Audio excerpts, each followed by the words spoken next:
watching the award-winning GHS-TV, a nationally recognized student television station.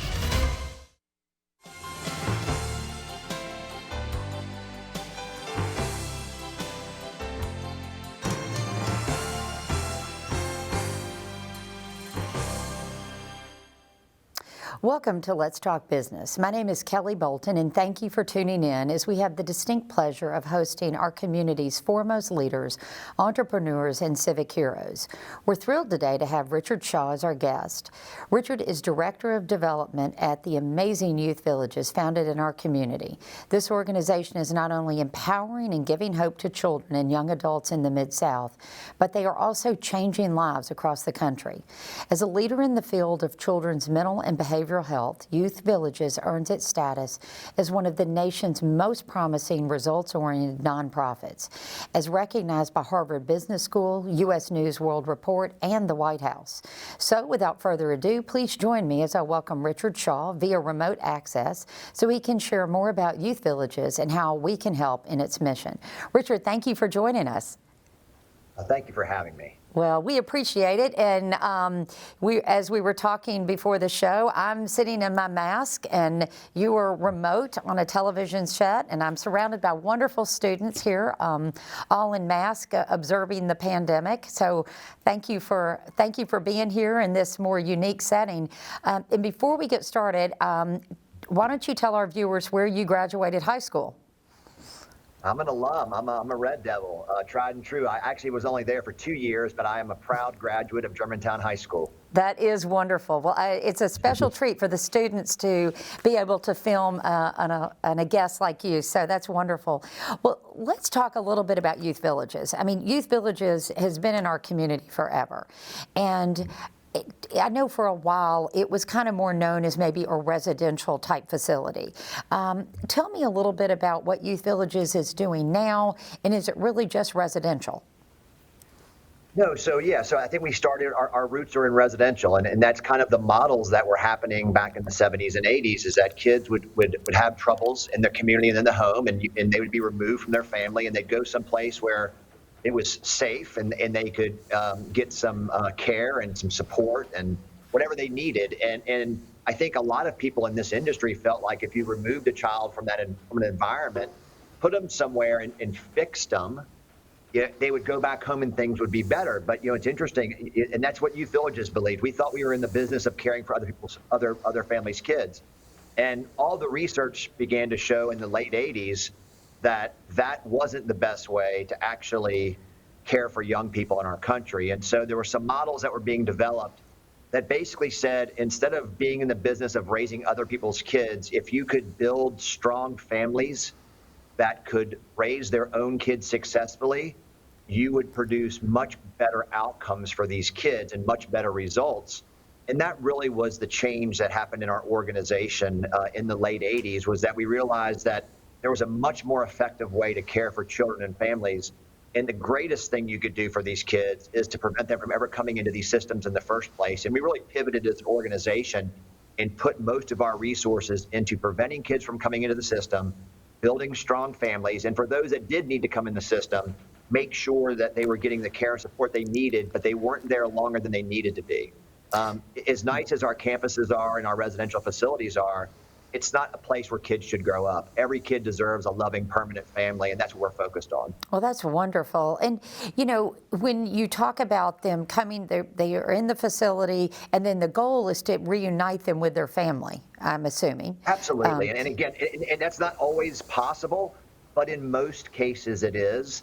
Honestly, it's usually, and what would happen today is a kid would come into into residential care, and then when they would step back home or to a family, we would then have services follow that young person, and we would be in the home with another model we have called Intercept, which is amazing. But basically, we're in the home 3 times a week, working with that family, helping build a support system around that young person and that family, so that when we step back, they have a support system around them to help them be successful long term. And we know just through our research that works better than just removing kids from the home and sending them home. And so we shifted our whole philosophy years ago, and we actually added a value that says children are raised best by their families. And that's not always possible, but in most cases with the right support, it is. That's wonderful. And then do you provide support for the families in addition to the children? Yeah, I mean, I say this like our largest model is called Intercept nationally that works with families. And while we're providing this service because of a child, in most of these families, it's not just one, it may be one child that has presenting issues, but there's usually, I think on average, like almost 3 kids, siblings in the home.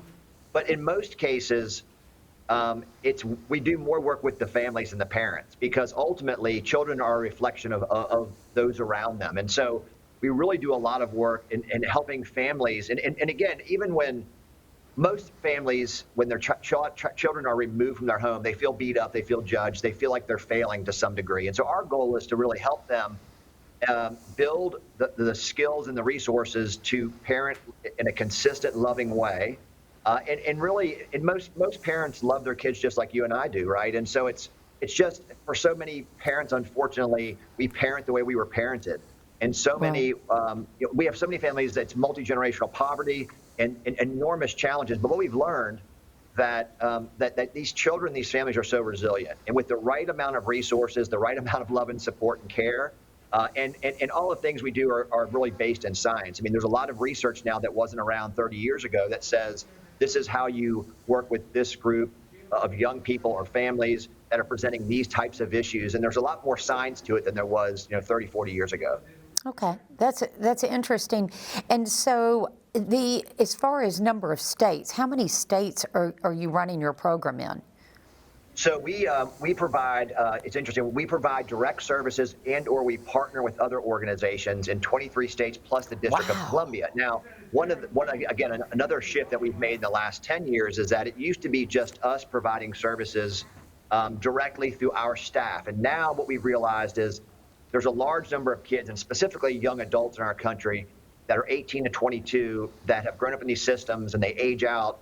And so instead of us providing the services, we now train other organizations and other high-performing nonprofits and also state agencies to do our models. So we've built these models, we've researched these models, and now instead of us doing them, we're actually growing a little bit faster because we're able to train other people. So as an example, we have 4 organizations we're working with in New York City right now.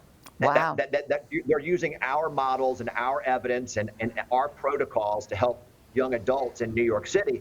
It's much easier for us to train them to do it than it is for youth villages to go up there and set up shop and compete. And so it's kind of a different mind shift for us. But we realize if we want to increase our impact, we have to help more kids and families. And probably the best path to do that is in states where we're not currently serving kids is to partner with other organizations.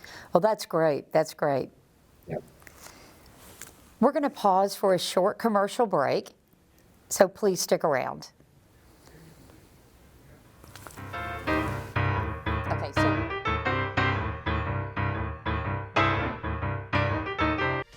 GHS-TV started in 1982, and it was just a couple of cameras, a couple of on-air personality, and it's really grown into what you see today. It's a multi-million-dollar studio with top-of-the-line technology. Being able to operate, all of the machinery in the control room, being able to use all of our software and hardware that we have around the studio is a great skill because this is top-of-the-line equipment. I feel like this class has brightened my horizon.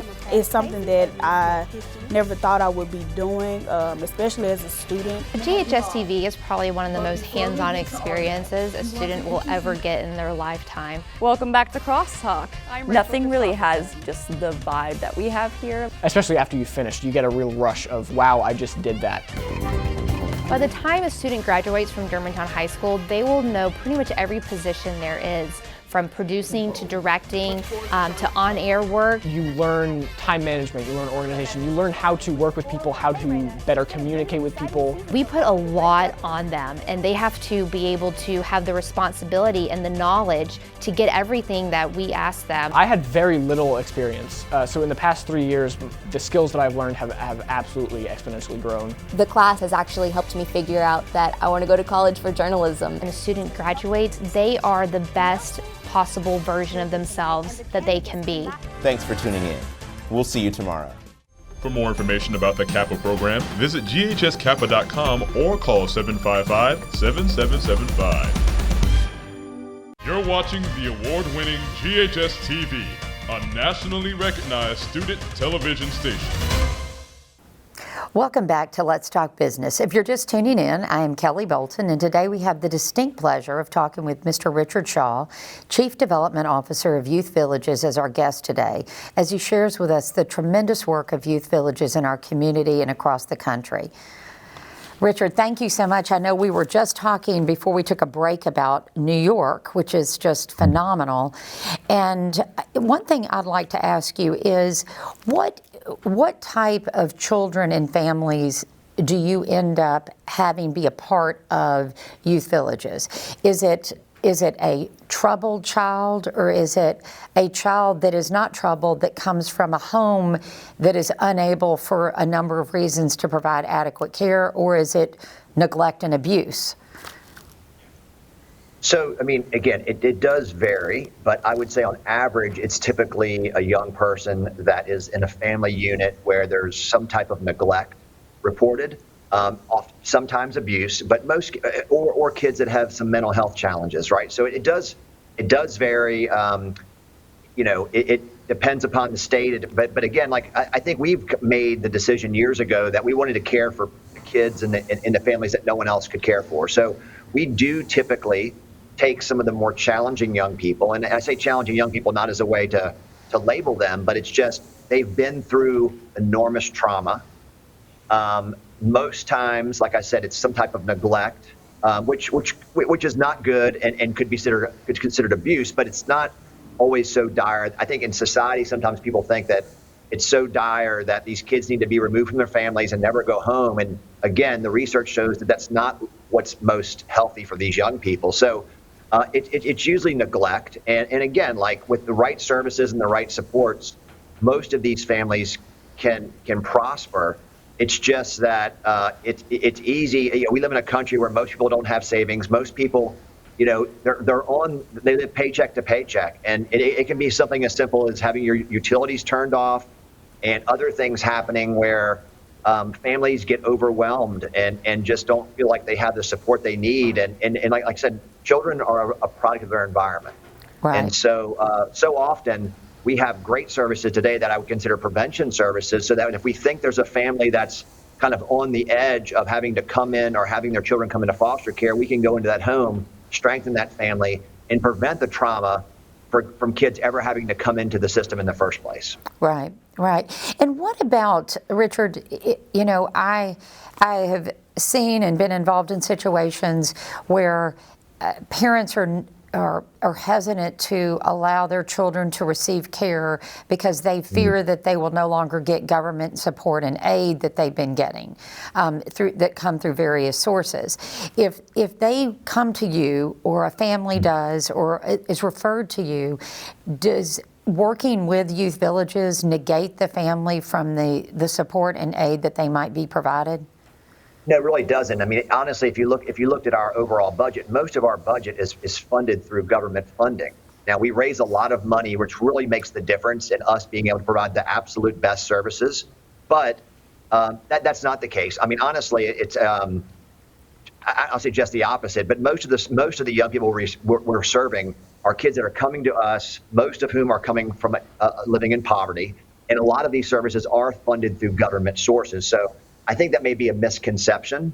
I think there's still a lot of stigma around mental health in society, and especially around certain populations. That the thought of having someone else care for my kids, or the stigma around mental health, is still strong in many communities, and I think that is a little bit of a misconception. And so we would much rather serve a kid in the home with the family than have the kid removed, if at all possible, and we can do it safely. But there's still some stigma around mental health services that we're working to battle.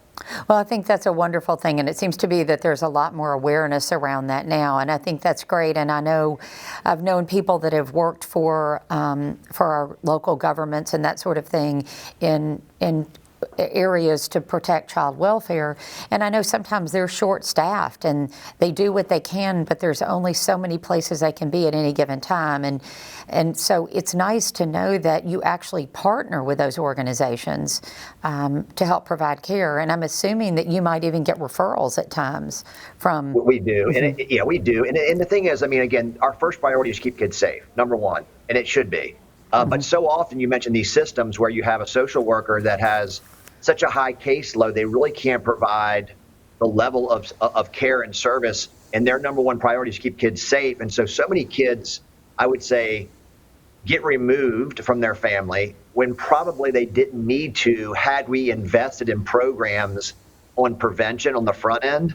So instead they get removed from their home and the government pays for it. It's very expensive. And it doesn't have a lot of evidence that actually it's effective in producing positive long-term results for these kids and families. So I'm just a big believer in trying to go upstream and really provide prevention services to these families on the front end. It's so much more cost effective and the results are so much better long term. Well, that's phenomenal. And you know, one thing that's striking me is although you're doing this most amazing, wonderful work and as a nonprofit and doing work all over the country, it still has to be run like a business.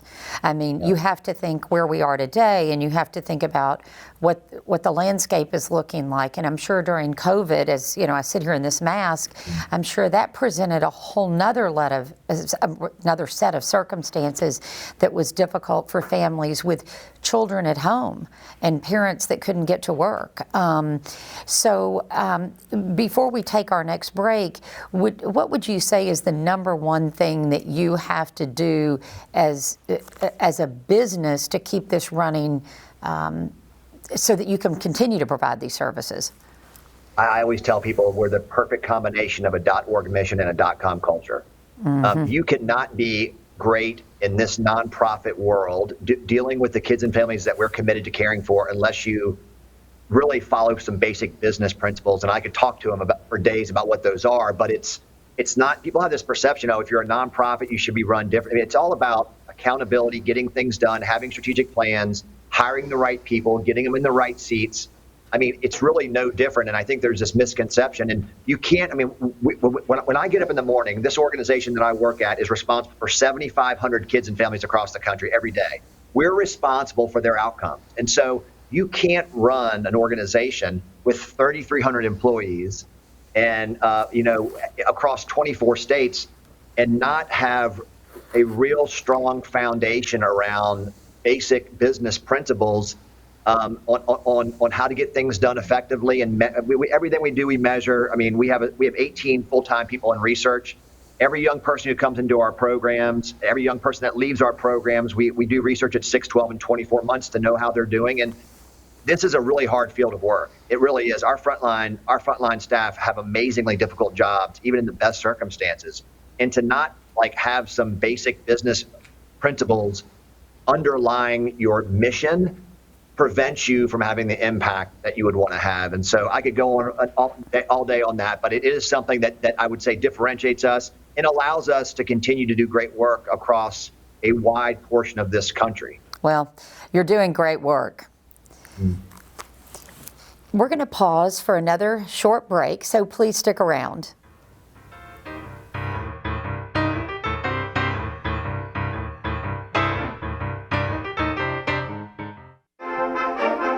It's very fun to be in band, trust me. It's so much fun. When I was an 8th grader and I saw them march and I was like, wow, I need to be a part of this. Our main performing group is the varsity band. That encompasses our marching band and our varsity concert band. We also have the jazz ensemble. It's unique, so we're really lucky to have that. I'm very methodical about teaching. I try to stay up to date because I want my students to have the best information that I can pass along to them. He's excellent. He commands a sort of drive that we didn't exactly have. I lead the class, but I also believe in the students self-assessing their work. The leadership is led by the students. We lead most of the practices. It's basically just student-led. And I think that's important for them to take that kind of ownership. If you want to be a musician, you gain extremely important music skills, music techniques. 1, 2, 3. There's so many opportunities for fellowship, and band is a family. And you develop that small community where you support each other, not only musically, but in many ways. Really, without the band, the football games would be lame. Without the band, you wouldn't really have the pep rallies. The band is like a good foundation for the school spirit. If you want to join band, just do it. I think band was the best part of my high school career. For more information about the Kappa program, visit ghskappa.com or call 755-7775. You're watching the award-winning GHS-TV, a nationally recognized student television station. Thanks for joining me on Let's Talk Business. I'm your host, Kelly Bolton, and today we've been talking with Mr. Richard Shaw with Youth Villages via camera as we conduct our socially distanced interview. So glad you've tuned in. Richard, thank you. We're in our last segment, and I've got a list a mile long, but let me make sure before we have to go off the air, how can people get involved? Giving of their time, of their money, and also if they know of families in need, what do you do? Do you call you? Do you call the government? So kind of the two-part question. How do you get involved, and how do you utilize your services? Well, we need people's time, talent, and treasure, right? We need people to volunteer. We need people to donate and lend their energy to this. The easiest way to get involved, I would just say, if you just go to our website, which is youthvillages.org, there are lots of ways to get involved. There's a tab that says Get Involved. We have here in Memphis, we have a big mentoring program. I mean, we're coming up on the holidays, and so, it's an emotional time for most people in our country and families, and so we have a big Holiday Heroes program where kids that maybe don't have the resources to actually have presents or any type of holiday experience actually can have one. So there's all kinds of ways on our website to get involved. Just go to youthvillages.org and you can find ways to do that. So that's super important to our mission, especially here in Memphis, and we have great needs. That's great. And what about donations?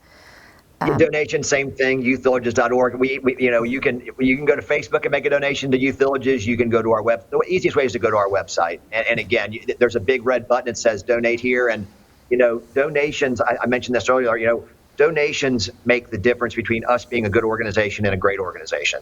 And the things that government won't pay for, the research we do, and all of the other work that truly makes our programs better and better and better. And now we're sharing it across the country, these things that we've kind of created in Memphis and tested in Memphis. But without donations, this work just couldn't happen. So it's super important.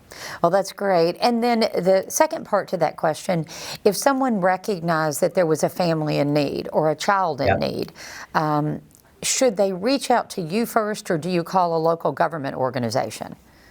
So we get referrals from all kinds of sources. Most referrals come in the state of Tennessee would come through the Department of Children and Families.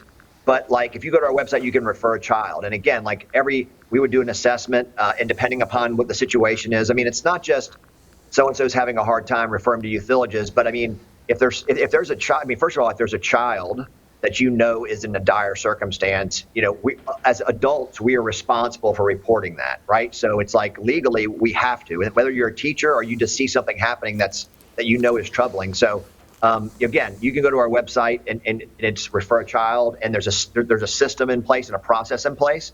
But that's probably the most simple way if you saw something you thought needed to be addressed. That's great. Well, and what about the future? Where are y'all going from here? I mean, obviously, from what I hear, I have friends that are in social work and counseling and all that sort of thing, and they say that if anything that has happened during COVID, it's obviously made us look at life a little differently, but there are people that are becoming adults, children alike, that are struggling. And I would think, if I was guessing, that it's probably uncovered more need than ever before, which you're limited as to the number of people and the amount of resources that you have. So what is next for you guys? I would say, I'll touch on three things real quickly. One is we have a program called LifeSet, which helps young people 17 to 22 that age out of the foster care system. And if you look at that group of young people in our country, 71% of those young people, they've grown up in the system, they age out, they turn 18, their services essentially are ended. 71% of those young people will have kids by the time they're 21. 66% will be incarcerated. 50% will be unemployed. 25% will be homeless. So we have a program called LifeSet that we are scaling across the country. There's 20,000 kids a year that age out at 18. Our goal is to make sure that every single young person in this country has access to LifeSet in the next decade. And so there's a lot behind that. There's a big business plan behind that. There's a lot of funding that's needed behind that. That's first. Secondly, we have that program called Intercept that goes into the home 3 times a week to work with families. That program is something that we think can be a game changer for child welfare in our country. And it's just now that we're getting some designations that allows that service to be funded through certain funding streams that allows us to grow that across the country. So I think Intercept, Building Strong Families, you will see that program growing across the country. Lastly, I'll say this, and I don't want to touch too deeply on this, but we realize right now, and some of this is pandemic, but there is a lot of community trauma that is occurring in our country right now around violence. 100%. And what we know is all the great work that we do in homes, with communities, with kids, a lot of the gains that are made through our work are diminished because of a constant barrage of violence and trauma that occurs every single day and in many communities across the country, and especially urban communities, unfortunately. And I just think that we feel like we need to be more of part of a solution to give families the space and the safety to heal the trauma that they've endured and to prevent future trauma from changing their life trajectory. So you'll probably be hearing more about that in the future, but we think it's our role. Our goal is to provide an environment where kids can thrive. And unfortunately, right now in our country, there's an upsurge in violence that is, unless you live in these communities and you're a part of it, it causes a lot of trouble with these young people that doesn't have to occur. And the trauma that's endured every single day and the fight or flight and how that works, it's just, we're not doing a service to the communities and our brothers and sisters. So we'll be doing more around that issue in the future for sure. Well, I will tell you, we just have about 30 seconds left. I could say so much about what you just said, but because that tugs on my heartstrings. But is there anything you'd like to say, your parting words as we close the show? Yeah, so no matter how big we get as an organization, no matter how many states we are in, Memphis is our hometown and we love it. That is great. Well, and we're committed to it. I will tell you, thank you so much for what you're doing. I cannot thank you enough. I've been born and raised here, and I'm glad that you're born and raised here and that you're staying here and you're trying to make a difference in this community and all over the country. So thank you for the work you're doing, and thank you for the work Youth Villages is doing. Thank you, guys. Thank you for having us. Well, thank you. Once again, let's thank Mr. Richard Shaw for being with us today, and we thank you for tuning in. To get more information on our show, you can check us out on the web at GHS-TV.org, where we're streaming live 24 hours a day. You can also check us out on Facebook, Twitter, and Instagram. I hope you've enjoyed our discussion, and I hope you will join us again next month on Let's Talk Business.